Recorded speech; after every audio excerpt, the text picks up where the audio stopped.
2, 1, 0. ముందుగా మనందరికీ గురువుగారైన బ్రహ్మర్షి పితామహ పత్రిజీకి సహస్ర కోటి నమస్సమాంజులు అర్పించుకుంటూ త్రిపుర రహస్య జ్ఞానఖండ సారాన్ని మనం అధ్యయనం చేద్దాం. ఆ త్రిపుర మాత మనకు నిన్న ఎపిసోడ్లో విద్యాగీత గురించి ఆమె చక్కగా వివరించారు. మొత్తం ఈ సమస్త గ్రంథంలో ఉన్న ఎసెన్స్ అంతా ఆమె సకల శాస్త్రాల గురించి ఏ విధంగా చెప్పారు ఏంటి అనేది ఈ బాలప్రియ వ్యాఖ్యలో మనం తెలుసుకుందాం.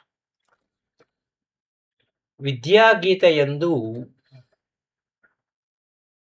గ్రంథం యొక్క ఈ శ్రీ త్రిపుర రహస్య జ్ఞానఖండ సారం యొక్క గ్రంథం యొక్క తాత్పర్యం సంగ్రహంగా నిరూపించబడింది. విద్య అంటే విద్యని గ్రహించాలి అన్నప్పుడు శ్రద్ధ ముఖ్యం. అది చెప్పుచున్న వాని యొక్క గొప్పతనంపై ఆధారపడి ఉండునని ఈ కథ యందు వ్యక్తమవుతుంది. ఎందుకంటే విషయము సమానమే అయినా దానిని సామాన్యుడైన ఒక ఆచార్యుడు చెప్పుచున్నప్పుడు కలుగు శ్రద్ధ కన్నా పరమేశ్వరుడే చెప్పుచున్నాడన్నప్పుడు కలుగు శ్రద్ధ అత్యధికంగా ఉంటుంది. అందువల్ల దత్తాత్రేయుడు ఎన్నో కథల వలన తత్వాన్ని నిరూపించి ఇంచుమించుగా ఉపదేశాన్ని ముగించారు. అయితే దేవలోకములో ఉన్న మహర్షులకు త్రిమూర్తులకు సాక్షిగా సాక్షాత్తు చిద్రూపిణి అయిన త్రిపుర సుందరియే బోధించిన తత్వమును పరశురాముడు అందించాడు. మళ్ళీ ఇంకోసారి చెప్తాను. దత్తాత్రేయుడు ఎన్నో కథల వలన తత్వాన్ని నిరూపించి ఇంచుమించుగా ఉపదేశాన్ని ముగించారు. బాగుంది. దేవలోకంలో ఉన్న మహర్షులకు త్రిమూర్తులకు సాక్షాత్తుగా సుద్రూపిణి అయిన త్రిపుర సుందరియే బోధించిన తత్వ సారాంశాన్ని పరశురాముల వారికి అందించారు. ఇక్కడ ఏం జరిగిందో చూద్దాం. గొప్ప తపస్సులు చేసేవారే బ్రహ్మ సభకు పోగలుగుతారు. అట్లు చేరిన మహర్షులందరూ ఆయన సమక్షముననే జ్ఞానులలో ఉత్తములెవరు అను విషయమును వాద ప్రతివాదాలు ఆర్గ్యుమెంట్ చేయడం మొదలెట్టారు. ఒకరి నిర్ణయం మరొకరు అంగీకరించరు. ఆర్గ్యుమెంట్లు ఎక్కడ కుదురుతుంది? ఒకడు ఎస్ అంటే మరొకడు నో అంటారు. అందువలన వారందరూ బ్రహ్మదేవుని సమీపించి తమ సిద్ధాంతాలలో ఏది సమంజసమో నిర్ణయింపమని కోరారు. అయ్యా గురువుగారు, మాకు తెలియదు, మీరు చెప్పండి అంటే ఎవరైనా చెప్తాడు. అలా కాదు, మాలో ఎవరు గొప్ప నిర్ణయించిందంటే అది వారు అడగలేదు. అసలు వారు మా యందు దయించి మాకు ఈ విషయం తెలియదు అని అడగలేదు, కానీ ఉల్టా అడిగారు. వారు తమకు తోచిన యుక్తులతో సిద్ధాంతాలు ఏర్పరచుకొని నేను చెప్పిందే కరెక్ట్ అని ఎవరికి వారు అనుకుంటున్నారు దృఢంగా. మేమందరం లోక వ్యవహారము పరతత్వము కూడా తెలుసుకుని ఉన్న జ్ఞానులమై ఉన్నాం అని వారు స్పష్టంగా బ్రహ్మదేవుడితో చెప్పారు. వారికి తెలుసుకోవాలనేటువంటి కోరిక లేదు. మాకు అంటే సపోర్ట్ అడుగుతున్నారు. మేము చెప్పిందే కరెక్ట్, మాలో ఎవరు గొప్ప అని అడగడం మొదలుపెట్టారు. అప్పుడు ఏమవుతుంది? ఒకడు గొప్ప అని చెప్తే మిగతా వాళ్ళంతా నొచ్చుకుంటారు. అక్కడ గొడవలు అవుతాయి. వారికి ఆకాంక్ష ప్రబలంగా ఉంది. వారి దృష్టిలో కూడా ఆయన కూడా ఒక తపస్వి. నువ్వు గొప్ప తపస్సు చేసావు, నువ్వు బ్రహ్మవయ్యావయ్యా, ఆ సీట్లో కూర్చున్నావు అంతే. మాకన్నా నువ్వేం గొప్పవాడమే కాదు, మాకన్నా కొంచెం ఒక లెవెల్ ఎక్కువ సాధన చేసావు అంతే అనేటువంటి భావనలో ఉన్నారు. కాబట్టి మరి వారి అభిప్రాయాలకు భిన్నంగా ఏం చెప్పినా వారు అంగీకరించడానికి సిద్ధంగా లేరు. ఈశ్వరుని విషయమున అంటే ఈశ్వరుని విషయమున విష్ణువు విషయమున కూడా వారి అభిప్రాయమే ఇలా ఉంది. రైట్. బ్రహ్మ, విష్ణు, ఈశ్వరుడు. ఇది గమనించి ఈశ్వరుడు ఏం చేశాడు? విద్యారూపిణి అయిన త్రిపురాదేవిని ప్రార్థించాడు. ఆమె సర్వలోకేశ్వరి, సర్వాత్మిక. సర్వలోకేశ్వరి, సర్వాత్మిక. అంటే omnipotent, omniscient and omni presence. సర్వాత్మిక. కావున ఆమె చెప్పిన దానిని వారు నిస్సందేహంగా శిరసావహింతురని ఆయన వారిని అట్లు ప్రోత్సహించాడు. అందరూ అందుకు అంగీకరించారు. ఆమెను విద్యారూపిణిగా ధ్యానించారు. వారి అందరి యొక్క సంకల్పము ఏకముఖమై సర్వవ్యాపకమై ఉన్న ఆత్మను మహాసముద్రమునందు ఒక తరంగము పుట్టించింది. ఏ ఆత్మ? ఆత్మయను మహాసముద్రం అంట. అంటే సముద్రంలో ఆత్మ రావడం కాదు అక్కడ. అది కాదు. ఇక్కడ మనం తెలుగు చదవడంలో మళ్ళీ విడమర్చకూడదు. ఏకముఖమై సర్వవ్యాపకమై ఉన్న ఆత్మ అను మహాసముద్రమునందు ఒక తరంగము పుట్టించెను. సృష్టి జరుగునప్పుడు ఆత్మ నుండే మొదట ఆకాశం పుట్టింది. ఆకాశం యొక్క గుణం ఏంటి? శబ్దం. ఆకాశం అంటే ద స్పేస్. స్పేస్ లేకపోతే సౌండ్ రాదు. వేదములు, శాస్త్రములు మొదలుగా సకల విజ్ఞానము ఆ శబ్దం నుండే వచ్చింది. కావుననే ఆత్మ సర్వజ్ఞమని, దాని నుండి పుట్టిన ఆకాశం యొక్క గుణము శబ్దము నుండి వెలువడిన వేదముల సర్వజ్ఞ కల్పములై ఉన్నవని చెప్పబడుచున్నవి. రైట్. సర్వజ్ఞ కల్పములనగా ఏమిటి? సర్వజ్ఞముతో కొంచెము తక్కువగా సమానములని అర్థం. సకలమైన ఈ విజ్ఞానమే విద్య. ఆ మహర్షుల యొక్క ప్రార్థనారూపమైన సంకల్పముననుసరించి ఆత్మ ఆకాశ శరీరముతో విద్యారూపిణి అయి వారికి గోచరించింది. ఆకాశ శరీరంతో. ఆమె యొక్క శబ్దం వినిపించినదే కానీ వారికి ఆమె కనిపించదు. అంటే స్పేస్, ఆకాశ రూపం అంటే అక్కడ స్పేస్లో ఉంటుంది. రైట్. అక్కడ ఏంటంటే మనకి ద స్పేస్, భూమి, నీరు, అగ్ని, వాయు 4 మాత్రమే మనకు సెన్స్ అవుతాయి. స్పేస్ అనేది ఇన్విజిబుల్. రైట్. అక్కడ దాన్ని ఆకాశము అంటాం. ఒక రూములో వస్తువులని నింపబడిందంటే అక్కడ ఖాళీగా లేదు అంటాం. ఆ రూమ్‌లో వస్తువులని తీసేస్తే ఖాళీగా ఉంది అంటాం. స్పేస్ ఉంది అంటాం. మరి అక్కడ దానికి రూపమేముంది? ఏదైనా రూపం ధరిస్తేనే మనకక్కడ కనబడుతుంది. లేకపోతే ఆ స్పేసు వస్తువులు నింపేస్తే అది వస్తువులు కనపడతాయి. Next okay. ఆమె కనిపింపలేదట. ఆమె అందులకు ఆవశ్యకమైన రూపమును గైకొనలేదు. ఆకాశం వలన వాయువు పుట్టును. వాయువునకు శబ్దము, స్పర్శ అను 2 గుణములుంటాయి. ఆకాశ వాయువులతో ఏర్పడిన శరీరం కూడా కంటికి కనపడదు. అంటే ముక్కులో గాలి ఆడుతుంది. లేదా బయట గాలి వచ్చింది అంటాం. గాలి కంటికి కనపడదు. అంటే వాయువు కనపడదు. ఆకాశము కనపడదు. స్పేస్ కంటికి కనపడదు.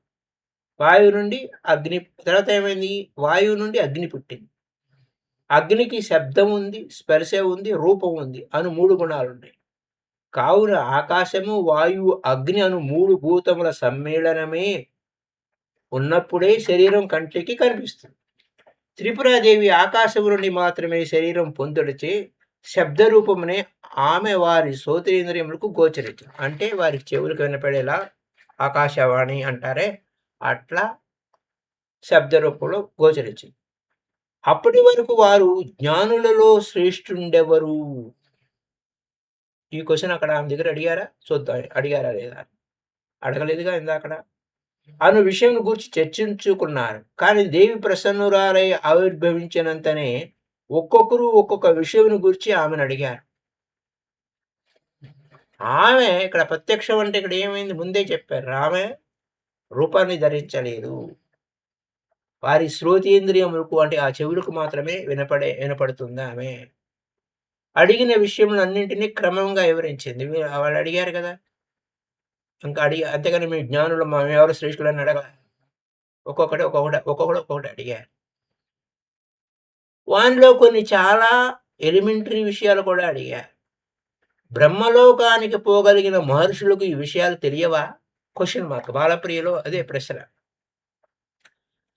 తపశ్శక్తులకు జ్ఞానానికి సంబంధం లేదు. తపశ్శక్తులకు జ్ఞానానికి సంబంధం లేదు. అందుకోసమే పితామహ పత్రి సార్ మనకు మీల్ కాన్సెప్ట్‌లో ఏం చెప్పారంటే ఎం ఫర్ మెడిటేషన్.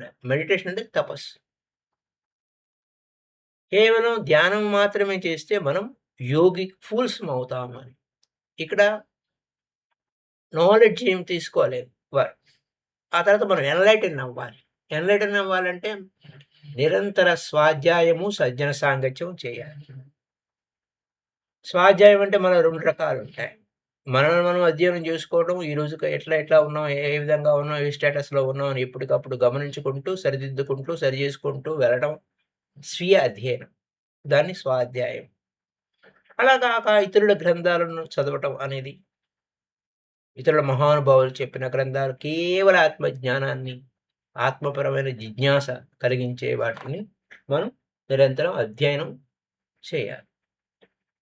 అటువంటి జ్ఞానం లేదు. కేవలం ధ్యానం వరకే చేశారు వీళ్ళు. తపస్సు చేశారు. తపశ్శక్తులకు జ్ఞానమునకు సంబంధం లేదు. అంతేకాదు ఆత్మజ్ఞానము మనుషుల లోకంలో పొందుట సులభమైనట్లు మరి ఏ లోకమునందు సులభం కాదు. ఇక్కడ అందుకోసమే 'త్రిపుర రహస్య' అనేది చాలా ఇంపార్టెంట్ బుక్ అన్నట్టు. ఎందుకంటే మనం అంతా ఈ యొక్క అధ్యయనం చేయాలి ఈ 'త్రిపుర రహస్యని' అని. ఆత్మజ్ఞానం మనిషి లోకములో పొందుట సులభమైనట్లు మరి ఏ లోకమునందు సులభం కాదు. ఆత్మ మనుష్య లోకమున నిర్మలమైన బుద్ధియందు అద్దములో ముఖము యొక్క ప్రతిబింబం వలె సుస్పష్టంగా గోచరించును. అద్దంలోని ప్రతిబింబం వలె. పితృలోకమునందు స్వప్నం వలె గోచరిస్తుంది. నీటిలో ప్రతిబింబం వలె గంధర్వలోకంలో గోచరిస్తుంది. బ్రహ్మలోకమునందు వెలుగుకు నీడ గల భేదమును గోచరిస్తుంది. వెలుతురు ఎలా ఉంటుంది, నీడ ఎలా ఉంటుంది అని కఠోపనిషత్తు అందు 6, 5 ఆ శ్లోకాల్లో వివరింపబడింది.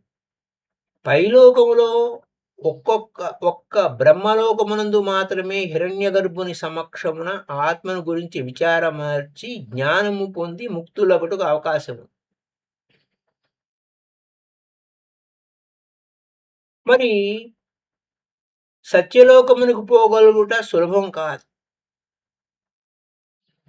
ఇంద్రియములను జయించి శాంతులై అరణ్యమందు భిక్షావృత్తినవలంబించి సగుణ బ్రహ్మోపాసన రూపమున ఎంతో కాలము తపస్సు చేసిన వారు మాత్రమే బ్రహ్మలోకానికి పోగలుగుదురని ముండకోపనిషత్తు 2వ ఖండము 11వ శ్లోకంలో చెప్పబడింది.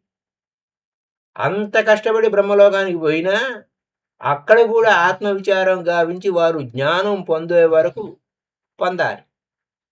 అలా పిదప బ్రహ్మదేవుని పరిపాలన కాలం ముగిసినప్పుడు ఆయనతో పాటు వారు ముక్తి పొందుతారు. అంటే ఆయన కూడా ముక్తి పొందాలి కదా అన్నట్టు. జీవులలో పెక్కు తరగతులున్నాయి. శ్రవణము, మననము, నిధిధ్యాసనతో నిర్గుణ బ్రహ్మమును ఉపాసించి జ్ఞానము చేత ఆత్మ సాక్షాత్కారం పొందిన జీవన్ముక్తులు ఫస్ట్ క్లాస్ అంటే మొదటి తరగతి. జీవులలో పెక్కు తరగతులున్నాయి అంటే శ్రవణం చేశాం, మననం చేశాం, నిధిధ్యాసన చేశాం. ఆ చేస్తూ నిర్గుణ బ్రహ్మ అంటే అక్కడ రూపమే లేదు.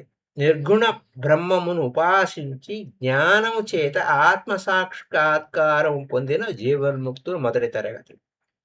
జ్ఞానం కలుగుటకు పూర్వం వీరిలో కొందరు పెద్ద యజ్ఞాలు, గొప్ప తపస్సులు చేసి ఉంటారు. ఆ పుణ్యం యొక్క అతిశయము చేత వారు విశ్వ పరిపాలనలో అడ్మినిస్ట్రేషన్ ఆఫ్ ది యూనివర్స్‌లో అధికార పదవులందు ఉంటారు. ఎగ్జాంపుల్ విష్ణువు, బ్రహ్మ, ఈశ్వరుడు, లక్ష్మి, సరస్వతి, పార్వతి, ప్రజాపతులు, మనువులు, సప్తఋషి మండలంలోని మహర్షులు, వేదవ్యాసులు మొదలగునవి అన్నియు ఇట్టి పదవులే. పాయింట్ అర్థం చేసుకోవాలి. వీరు ముక్తులగుటచే ప్రారబ్ధము ముక్తులగుటకుచే ప్రారబ్ధం యొక్క అంతమునందు శరీరం పడిపోతుంది. అప్పుడేమవుతుంది? కుండ పగిలిపోయినప్పుడు కుండలో ఉన్న ఆకాశం చుట్టూను సర్వవ్యాపకమైన ఆకాశంలో కలిసి ఉంటుంది. రైట్? అంటే ఘటాకాశం మఠాకాశం అయిపోయింది. ద కాన్షియస్‌నెస్ అంటే మనం ఇండివిడ్యువల్‌గా కాన్షియస్‌నెస్ అని అంటాం అక్కడ. The space within and space without అనండి. అంతే ఇంకంతే ఏం లేదు. మనలో అంటే నీలోను శివుడు కలడు, నాలోను అంటే నీలోను శివుడు కలడు అనేది ఒక పాయింట్ అయితే, ఉన్నదంతా శివమయమే అన్నట్టు. అప్పుడేమవుతుంది? నీలోను శివుడు, నాలోను శివుడు, ఉన్నదంతా శివుడే. అంటే ఆ కాన్షియస్‌నెస్ ఆకాశం సర్వవ్యాపకమైపోయింది. వీరు నెక్స్ట్ లెవెల్‌లో కొద్ది సర్వవ్యాపకమైంది బావుంది. వీరి ఆత్మ కూడా పరమాత్మలో లీనమగును. అంటే సే సే అక్కడ లీనమవ్వటం అంటే మీ ఆత్మ, ఆత్మ అంటే కేవలం వ్యవహారం కోసం మాట్లాడటమే కానీ, కొ ఉన్నదంతా ఒకటే ఆత్మ అనే పదం ఆల్రెడీ చెప్పి ఉన్నారు. వీరు ఏ లోకమునకు పోరు. ఎక్కడి వారు అక్కడే పరమాత్మ యందు లీనమగుదురు. యాజ్ ఇట్ ఈస్‌గా ఉన్నదన్నట్టుగానే. ఘటాకాశం మఠాకాశం అయిపోయింది. The space within and without.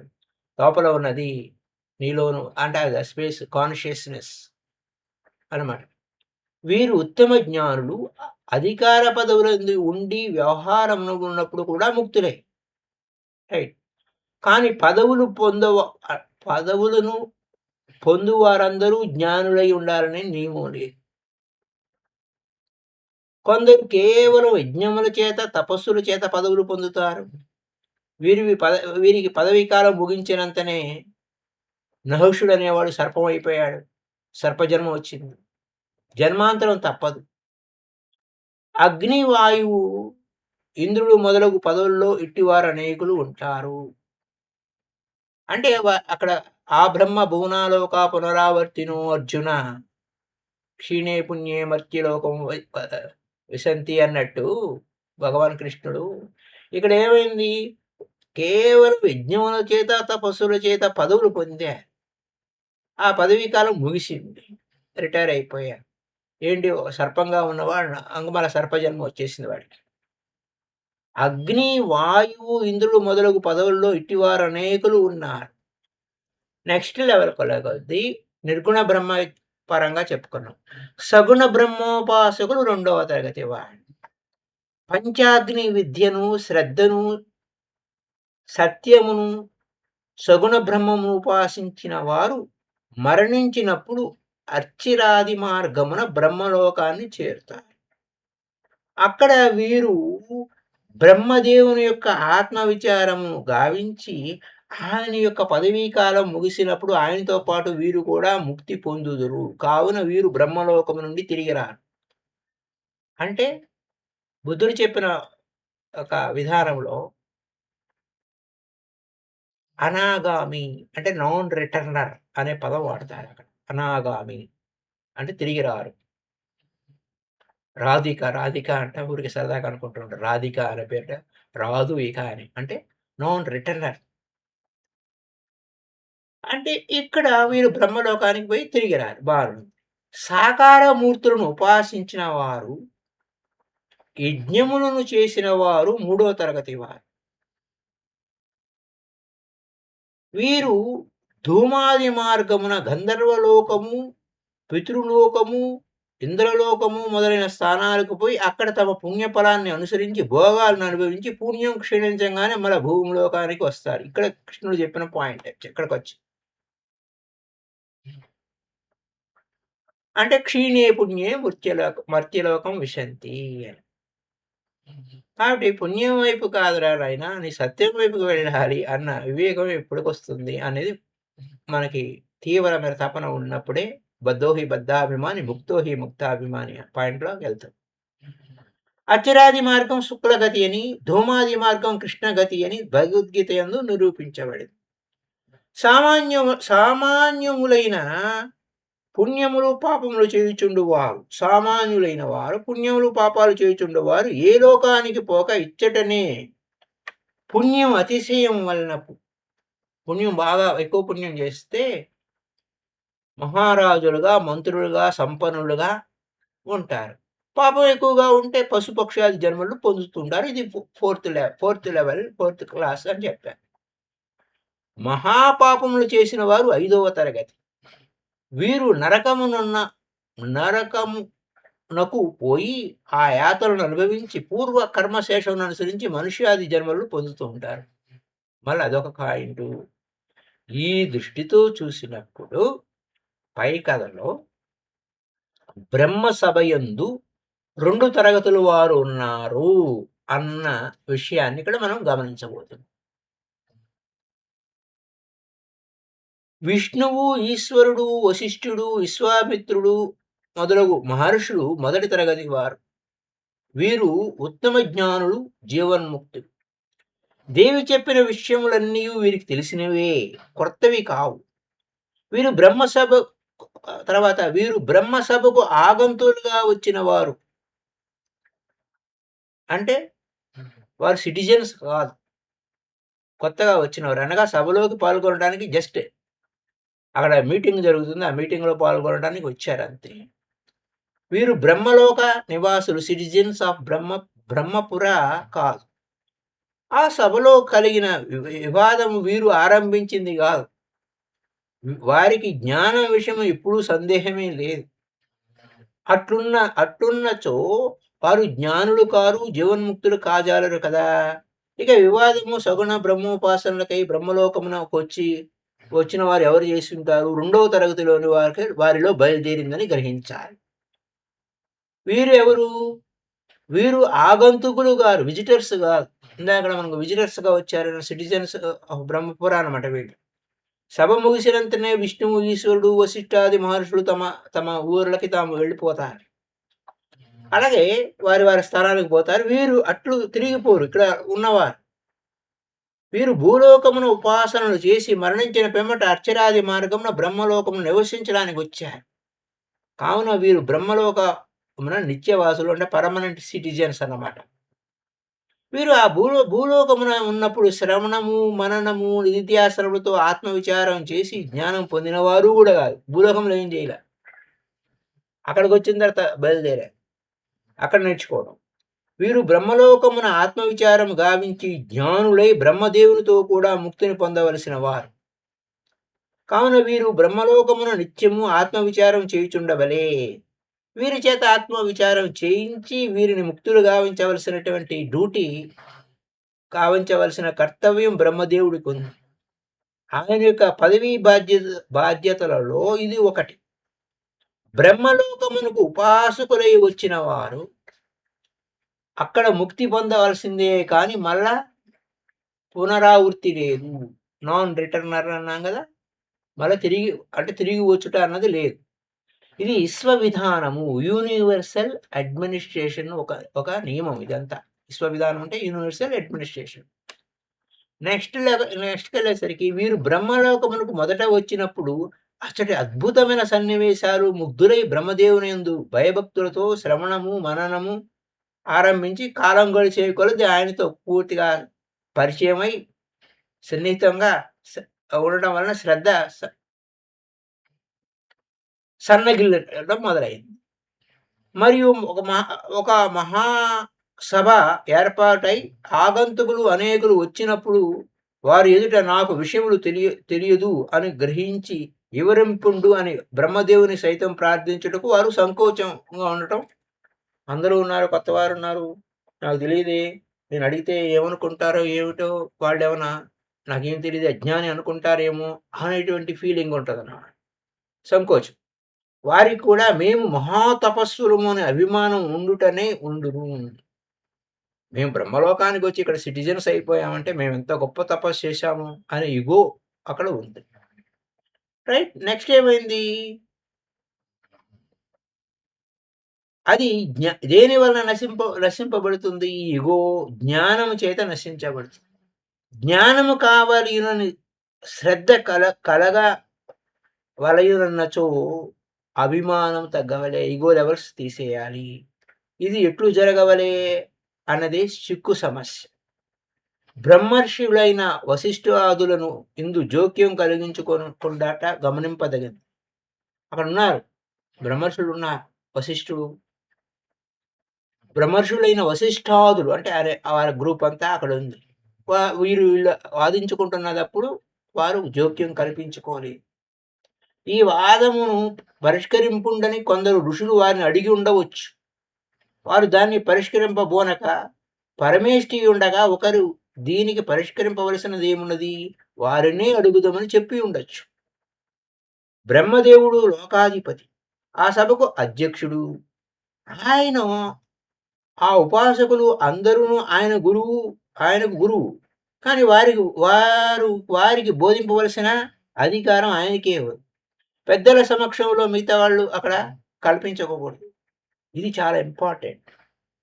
మనకు తెలిసి ఉండొచ్చు, జ్ఞానం పరిపక్వంగా ఉండొచ్చు, కానీ మిగతా వాళ్ళకి మనం అక్కడ ఎక్స్పోజ్ అవ్వటానికి లేదు. అక్కడ అబ్జెక్టుడు ఎవరున్నారో వారే దానికి సమాధానం చెప్పాలి. కాబట్టి ఆ పెద్దల సమక్షమున వివాదం వచ్చినప్పుడు చిన్నవారు తమకు ఆ విషయం తెలిసినను వారి అనుమతి లేకుండా చెప్పుట మర్యాద కాదు. అందువలన వారు మిన్నకున్నారు. విద్యారూపిణి అయిన దేవి కనిపింపకుండా ఆకాశమునందు మేఘ గంభీర